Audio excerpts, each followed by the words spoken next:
Admission 2024 centralise college admission সংক্রান্ত এই মুহূর্তের বড় আপডেট। কলেজ ভর্তিতে নতুন নোটিশ, আবারও নতুন করে কলেজে ভর্তি নেওয়া হবে। কারা এবং কিভাবে ভর্তি হবে সেই নিয়ে উচ্চশিক্ষা দপ্তর নোটিশ জারি করেছে, সেটা সম্পর্কে এই ভিডিওতে বলবো। পাশাপাশি তোমরা যারা এই সেকেন্ড ফেজের মপ আপ রাউন্ডে অ্যাডমিশন নিচ্ছ, তোমাদের কলেজে ফিজিক্যাল ভেরিফিকেশন কবে হবে, সেকেন্ড মেরিট লিস্ট কবে আসবে, যাদের মপ আপ রাউন্ডের ফার্স্ট মেরিট লিস্টে নাম আসেনি, কোন কলেজে চান্স পায়নি, তাদের কি সেকেন্ড মেরিট লিস্টে নাম আসতে পারে, নাম আসার সম্ভাবনা কতটা রয়েছে, সমস্তটাই শেয়ার করব। পাশাপাশি যারা পছন্দের কলেজ পায়নি তারা এই মুহূর্তে কি করবে, এই বিষয়গুলো জানার জন্য অবশ্যই ভিডিওটি শেষ পর্যন্ত দেখতে হবে। ভিডিওটি দেখার পর যদি ভিডিওটি ভালো লাগে লাইক করবে, আমাদের এই চ্যানেলে নতুন হয়ে থাকলে অবশ্যই চ্যানেলটিকে সাবস্ক্রাইব করে রাখবে।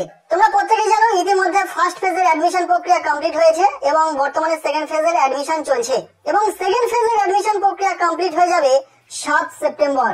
অর্থাৎ 3 থেকে 7 সেপ্টেম্বর পর্যন্ত কলেজগুলিতে মপ আপ রাউন্ডের ভেরিফিকেশন হবে, ফিজিক্যাল ভেরিফিকেশন যারা মপ আপ রাউন্ডে ভর্তি হবে। সো তারপর কমপ্লিট হয়ে যাচ্ছে সেন্ট্রালাইজ অ্যাডমিশন পোর্টালে ভর্তি প্রক্রিয়া, দুটো ফেজে অ্যাডমিশন প্রক্রিয়া কমপ্লিট হয়ে যাচ্ছে। এবং তোমরা জানো যে প্রতিটা কলেজে ভর্তি নেওয়ার পরেও কিছু সংখ্যক সিট কিন্তু ফাঁকা পড়ে থাকবে।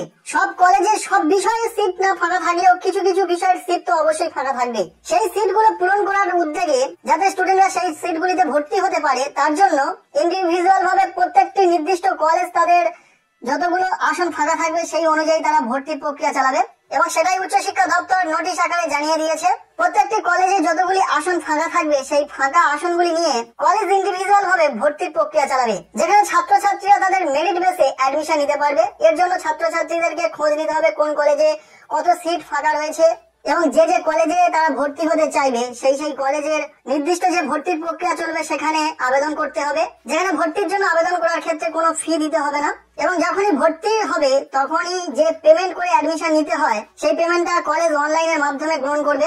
যেমন ভাবে সেন্ট্রালাইজ অ্যাডমিশন পোর্টালে ভর্তি হয়েছে, ঠিক সেইভাবে কলেজ কর্তৃপক্ষ তাদের নিজেদের কলেজের যে অফিসিয়াল ওয়েবসাইট রয়েছে সেখান থেকে এই ভর্তি প্রক্রিয়া কমপ্লিট করবে এবং সেটাও আবার 30 সেপ্টেম্বরের মধ্যে। উচ্চশিক্ষা দপ্তরের তরফ থেকে এমনই নোটিশ আকারে জানিয়ে দেওয়া হয়েছে। প্রত্যেকটি কলেজ তাদের যতগুলি ফাঁকা আসন থাকবে সেই অনুযায়ী তারা ভর্তি করাবে ইন্ডিভিজুয়ালি, যেমন ভাবে বিগত বছরগুলিতে হয়ে এসেছে।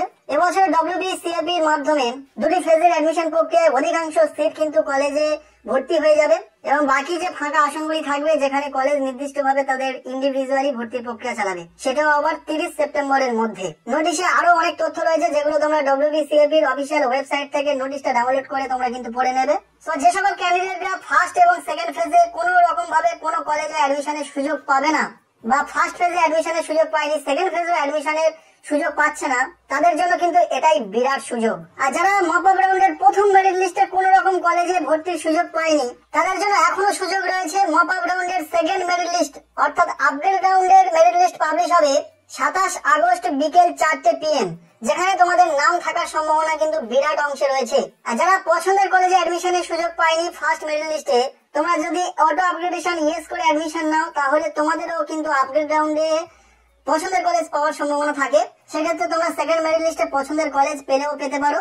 বলে দিই, যারা সেকেন্ড মেরিট লিস্টে চান্স পাবে তাদের 27 আগস্ট থেকে 30 আগস্টের মধ্যে অ্যাডমিশন নিয়ে নিতে হবে। এরপর 3 থেকে 7 সেপ্টেম্বরের মধ্যে কলেজে ফিজিক্যাল ভেরিফিকেশন হবে। তোমরা যে কলেজে অ্যাডমিশন নেবে অবশ্যই খোঁজ নেবে সেই কলেজে 3 থেকে 7 সেপ্টেম্বরের মধ্যে কোন কোন দিনে তোমাদের ডকুমেন্টস ভেরিফিকেশন হবে, বিশেষ করে তোমার যে সাবজেক্ট বা কোর্স অনুযায়ী ভেরিফিকেশনটা কবে হচ্ছে সেটা তোমাকে খোঁজ নিতে হবে। এতটুকুই ছিল আজকের এই ভিডিওটি কেমন লাগলো কমেন্টের মাধ্যমে জানাবে। ভিডিওটি ভালো লেগে থাকলে লাইক করবে, আমাদের এই চ্যানেলে নতুন হয়ে থাকলে অবশ্যই চ্যানেলটিকে সাবস্ক্রাইব করে রাখবে।